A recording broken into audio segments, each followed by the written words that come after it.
And I've even seen some influencers who took a lot of time, made a lot of videos about drip and all the problems that Forex was having, then turn around and when they talk about Furio, they give it a pass. They start trying to blame the community for fudding the project. Which is a very crazy term that people just keep using. Fear, uncertainty, and doubt. If you are trying to go to this particular website from CoinGecko or CoinMarketCap, that's FUD. That is fear, uncertainty, and doubt, and it's right here on the screen. And then if you come over and look at the chart, you see further FUD that has nothing to do with the community. After this, there is no turning back. You take the blue pill, the story ends. You wake up in your bed and believe whatever you want to believe. MyTwoSatoshis. I'm your host, Chris. Welcome back to the show. Well, today it's time for me to give Furio the red pill. And let's go ahead and go over some of the things that I've seen in this project that made me not want to get in, and pretty much just kind of pay attention from the outside looking in and just stay away from it. Now, there are a lot of people who do the same thing with Furio as far as influencers, who talk about the positives and they talk about the negatives and they kind of gloss over things. Let's go into detail. Well, one of the first things I've noticed when I come to Furio is just simply navigating the website. Simple UI, UX design. You'll notice that as I move along, I start seeing JavaScript errors on the platform. When I open up my developer tools on the website, it's very easy to see all of the errors that the developers have made with this protocol, and simply a lot of error requests, method calls, just very simple things. And of course, if I connect my wallet to this particular website, those error messages go away. But anyone who's designed UI UX knows, like I'm looking at Thinify now, you should be able to move along the project and kind of just take a glance without coming up with error messages. That is a red flag. You might not think so, but for any investor who is used to looking at professional websites, they know that they should be able to move along the website without coming up with JavaScript errors. If you're making error messages, if you're having errors like that with just simple UI UX, what errors are you having with the smart contract? So they went through a DDoS attack and some other attacks, and there's someone from the outside looking in. If I saw stuff like that and I was a hacker, I probably would attack it too. Now, keep in mind, they have not been drained, they have not been hit majorly, but a lot of the problems have came internally. This is one of the highest forms of centralized DeFi that I've seen in crypto in quite a while. Now, there's a lot of it, but this is quite astonishing. When I simply go down to the bottom of the website and I follow the links that they have, CoinMarketCap, CoinGecko, and I come over and I look at Furio, one of the first things I notice on CoinGecko and CoinMarketCap is the warning message. The ownership of the smart contract isn't renounced for the following asset, which means the owners are able to modify contract behavior. For example, disabling selling, change fees, mint new tokens, or transfer tokens. Please exercise with extra caution if you are investing in the asset. The fact that you have not taken the time out to fix this or get this corrected is going to be a major problem from anyone on the outside looking in and thinking of getting in this project. That's red flag number 2. It's not just on CoinMarketCap, it's also on CoinGecko. The contract is not verified and the following asset, which means the owners may be able to modify the contract behavior. Listen, guys, it does not matter how much hopium you have when it comes to this project. If you're trying to attract new investors, simple things like this cannot be out there.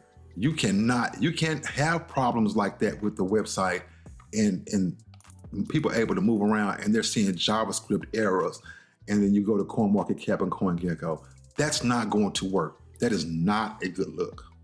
When you go over and you take a look at them on DEX Screener, you will see that the price ran up quite nicely for a couple of days back in July. The price started crashing down on July 23rd.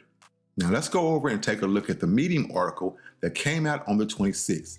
Now I'm looking at this, of course I'm from the outside and I'm not invested in the project, but let's see what the team has to say. Keep in mind, I'm just pointing out the obvious and I'm not giving my opinion as far as what I think. I'm just telling you what I see. It says that the team would like to give a big thank you to those who prepared to discuss the vote responsibly and with the intellectual capacity to understand what was being voted on. Unfortunately, let's highlight this thank you does not extend to everyone. For those who commented with vitriol and purely out of self-greed with no sense of community, you represent one of the serious challenges that DeFi faces going forward. During the process, we introduced further alpha about FurBet and the massive early adopter opportunities available. Remarkably, this was lost on some. Now, I remember Muddy Mo point blank telling the team in many live sessions that FurBet was a bad idea. I'm sure the team and many within the project did not pay attention to what was being said from the outside.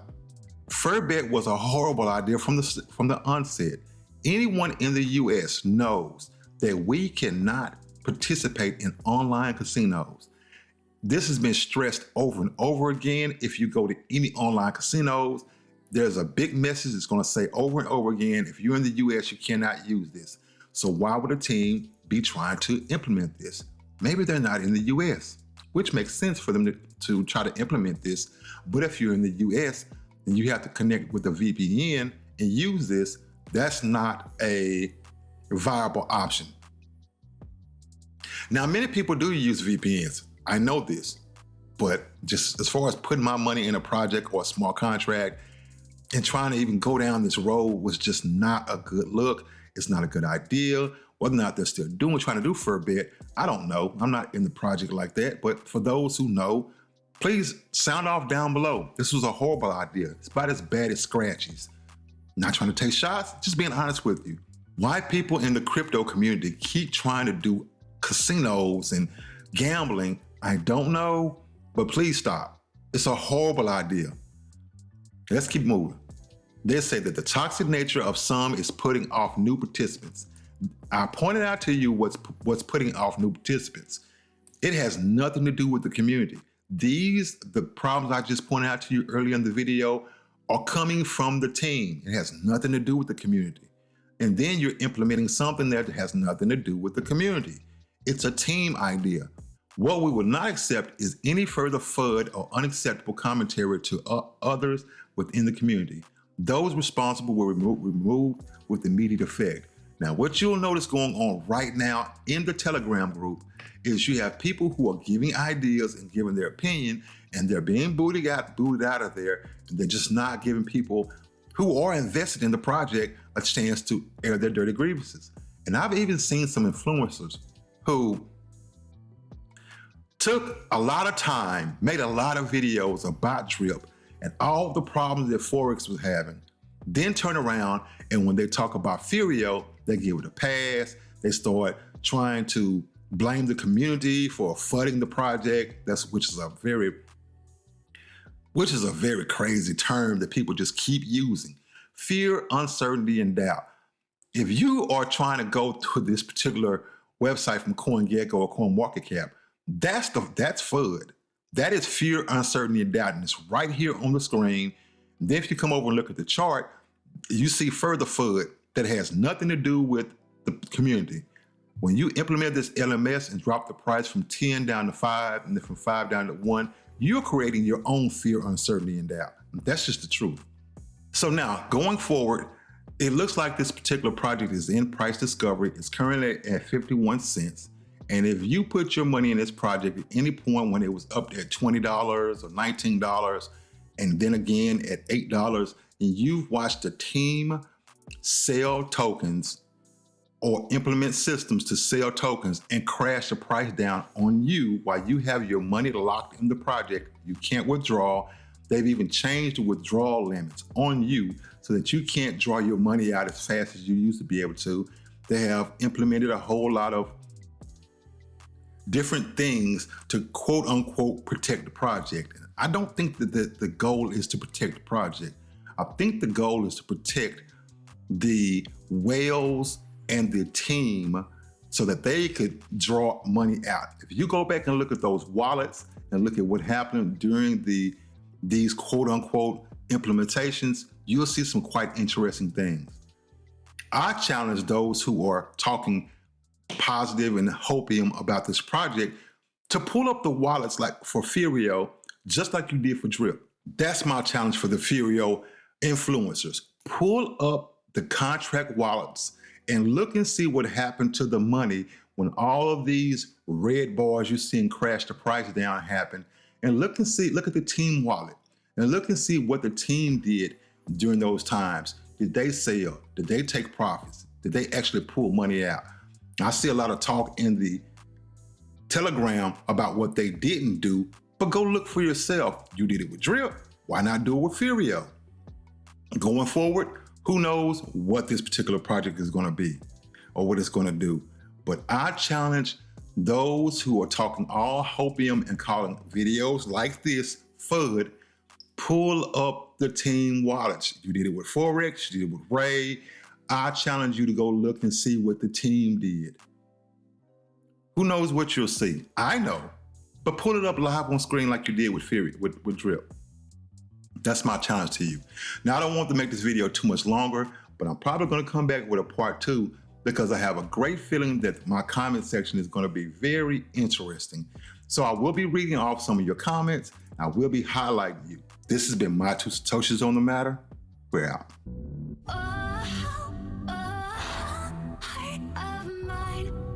take the red pill. You stay in Wonderland.